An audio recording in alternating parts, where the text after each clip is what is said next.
Okay, so before I made a video talking about this, but one of the biggest questions that we could often ask ourselves is just how accurately big are some of the celestial objects found in the galaxies or even in the universe.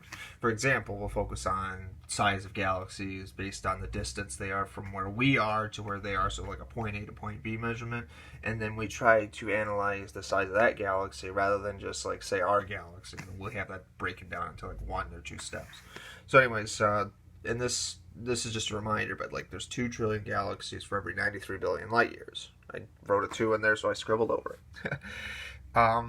And before, our galaxy was a lot easier to measure because we were just right here. We weren't like, you didn't have to look into a telescope and look so many light years across the galaxy or across the universe, find another galaxy and then try to figure out accurately how big that is, even though you give off the illusion that it's a lot farther away, and therefore it might, because you're using so much aspect of a zoom in ratio to see it, it might actually look a lot bigger than it really is.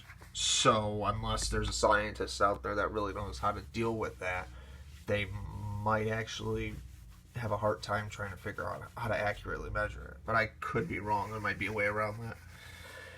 But anyways, so our galaxy was said to be at one point 100,000 light years, and in comparison, there was another galaxy at the time that was like 6 million light years, so it'd be basically 60 times bigger. It was known as IC1101, if I got that correct. That galaxy was also said to have at least 100 trillion stars, or a mass of it, and that was actually really interesting.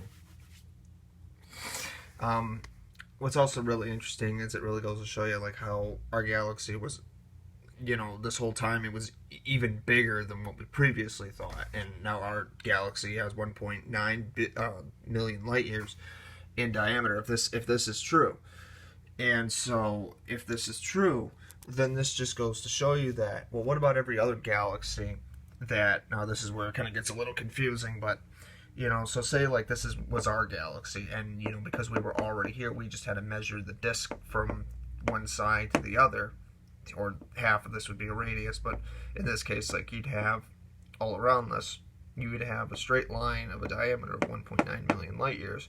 But then say you have like a galaxy where you do like a comparison between like take the Milky Way galaxy, and then say you find another galaxy farther away, like IC1101. And you have, so you live in the Milky Way galaxy, you find this other galaxy, so however long this is, then you would have to figure out the size of that galaxy while using like a zoom in ratio from a long distance away and be able to measure this accurately. So if we're making an observation of a faraway galaxy in comparison to our galaxy, is it very possible that if we underestimated our galaxy size, and mind you, this galaxy size would be a lot easier to figure out than this galaxy, because we actually would have to go there physically, is it very possible that every galaxy we've compared our galaxy to, and like again, like I said before, like we said, IC101 was 60 times bigger than the Milky Way galaxy when it was like this.